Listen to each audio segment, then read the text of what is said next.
आता पाहूया लाडकी बहीण योजनेवरून जो वाद सुरू आहे त्या संदर्भातल्या टॉप 9 बातम्या।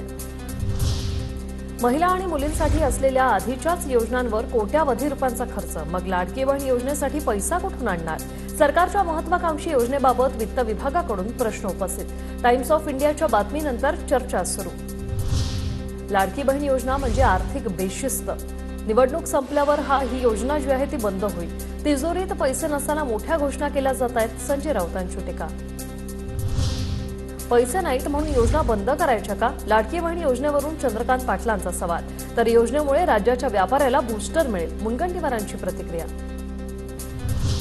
मनसेचा वापर भाजपने मराठी मतं फोडण्यासाठी केला। मराठी मतांमध्ये फूट पाडण्याचं पाप मनसेने केलं। विधानसभेलाही हाच उद्देश दिसतोय। त्यांना लाडकी बहीण लाडक्या भावापेक्षा लाडक्या सुपाऱ्या जास्त प्रिय। अंबादास दानवेंचा राज ठाकरेंना टोला। लाडकी बहीण योजनेच्या पैशामुळे अर्थव्यवस्थेला चालना मिळणार, सुधीर मुनगंटीवारांचं उत्तर। महिला योजनेचे पैसे अॅमेझॉनवर नाही तर बाजारपेठेत खर्च करणार, मुनगंटीवारांनी केलं कौतुक। मुख्यमंत्री शिंदेंनी घेतलेली लाडकी बहीण योजनेचा निर्णय जो आहे तो योग्यच आहे। कर्जाचा बोजा आहे म्हणून योजना राबवायच्या नाहीत असं नसतं, राऊतांच्या टीकेला खासदार नरेश म्हस्केंचं उत्तर। मुख्यमंत्री अन्नपूर्णा योजनेत लाडक्या बहिणीचाही समावेश होणार। लाडकी बहीण योजनेतील लाभार्थ्यांना वर्षाला 3 गॅस सिलेंडर मोफत मिळणार।